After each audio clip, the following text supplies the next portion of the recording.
Assalomu alaykum azizlar. Va'da bergan masalamizni video uchun qilamiz. Masalani bitta tushuntirib o'tib ketaman. Masalada 1 va 8 bo'lgan qarshiliklar ketma-ket ulangan. Ularga sig'imi 1 nanofarad, 2 nanofarad bo'lgan kondensatorlar ketma-ket ulanib, bularga parallel ulangan. Mana shu chizmada ko'ringandek turibdi ya'ni. Va ular 18 volt kuchlanishga ulab qo'yibdi. Uyikasi 18 volt bo'lgan kuchlanishga ulab qo'yibdi. Men belgilash kiritib oldim. Demak, yana bir narsani tushuntirib o'tib ketaman. Qaranglar. Bu yerdan tok o'tadigan bo'lsa, faqat mana shu ikkita qarshilikdan o'tadi. Kondensatordan o'zgarmas tok o'tmaydi. Lekin mana bu Fi1 bilan Fi2 potensiallar haqidagi kuchlanish bu ikkoviga ham xuddi shu kuchlanish borib turadi. Bu ikkovida umumiy kuchlanish necha volt bo'lsa, bunda ham umumiy kuchlanish shunga teng bo'lib turadi. Demak, bizda masalan nima qilib ishlaymiz?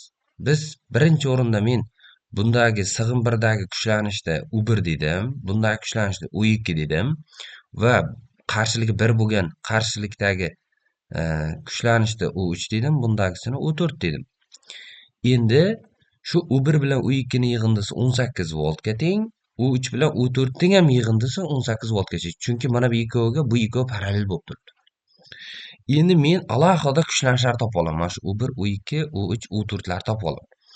Demak, boshladim.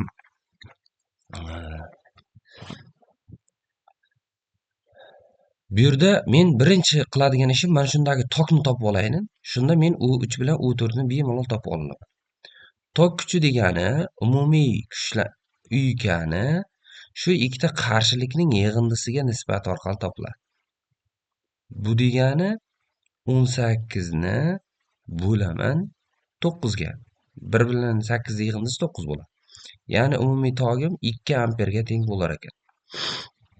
Tokni topib oldim. Endi men mana bundan o'tayotgan har bir qarshilikdan o'tayotgan tok bor.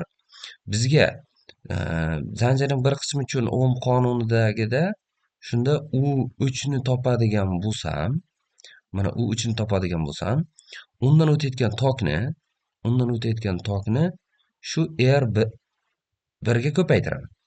Ya'ni bu degani 2 ni ko'paytiraman 1 ga. Bu degani 2 voltga teng.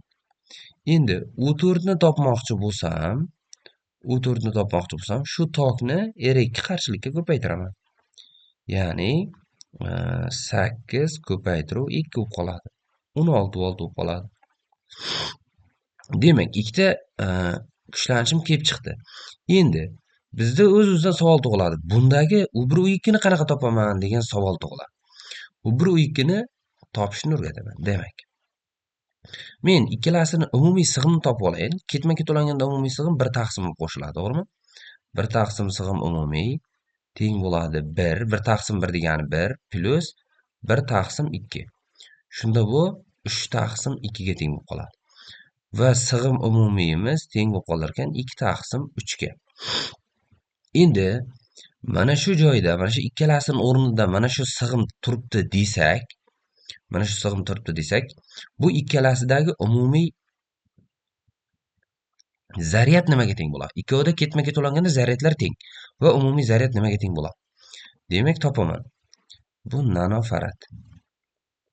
Endi umumiy zaryad degani umumiy sig'im umumiyni I ga ko'paytmas, ya'ni umumiy kuchlanishga ko'paytmas.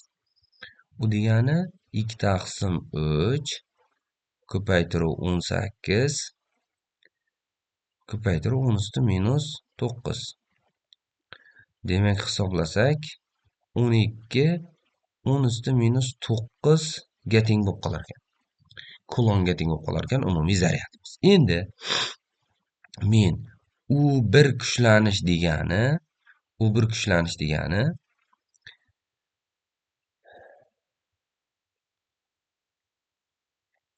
kuchlanishni qanday topaman endi? Demak, mana bunda U1 kuchlanishni quv zaryadni sig'im 1 ga nisbati orqali topaman. Ya'ni 12 10 usti minus 9 ni bo'laman nechiga? Sig'im birimiz 10 usti minus 9 ga. Demak, bundagi kuchlanish 12 voltga teng bo'lib qolar ekan.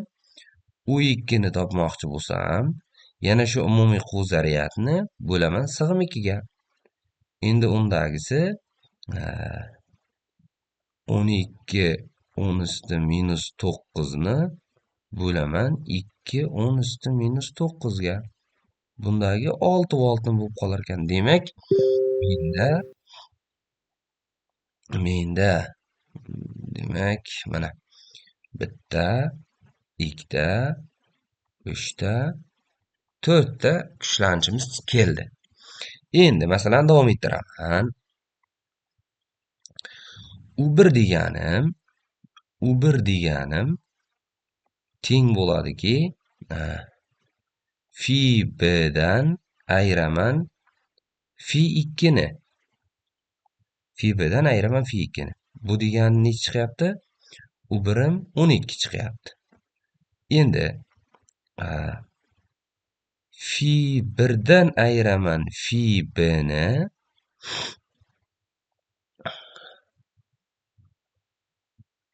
Mana shunda bunday qilamiz. Oson usulda chiqaramiz. Endi fi u4 deganimchi. U4 degani nima deganligini topaylik. U4imiz. U4imiz mana bunday qilaylik shuni. Muammo bo'ldi-da.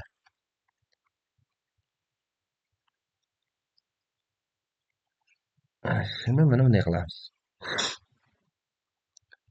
Fi 1dan ayiraman fi b ni teng bo'lib qoladi u2 ga. Mana bu u2miz. Mana bundagi u2 fi 1dan ayiraman fi 1dan ayiraman fi b ni. Shunda u2miz necha chiqdi? U2miz 6 voltga teng bo'ldi. 6 voltga teng bo'ldi. 6 voltga teng bo'ldi. Endi fi 1dan ayiraman fi a ni. Bu degani u4 bo'ldi. U4im 16 volt. Endi men shu narsa shundan keladiki, pastdan tepani ayiraman. Fi 1 minus fi a ayiraman qavs ichida fi 1 minus fi b ni. Shunda bu 10 voltni berib qoldi. Bundan kelib chiqadiki, fi b minus fi a teng bo'lar ekan 10 voltga. Javob mana shu javob bo'lib qoladi bizga. Demak, javobimiz mana shu ifoda bo'lib qolar ekan. Fizika A+ kanalidan uzoqlashmang. Biz sizga bundanda qiziq masalalarni ulashda davom etamiz.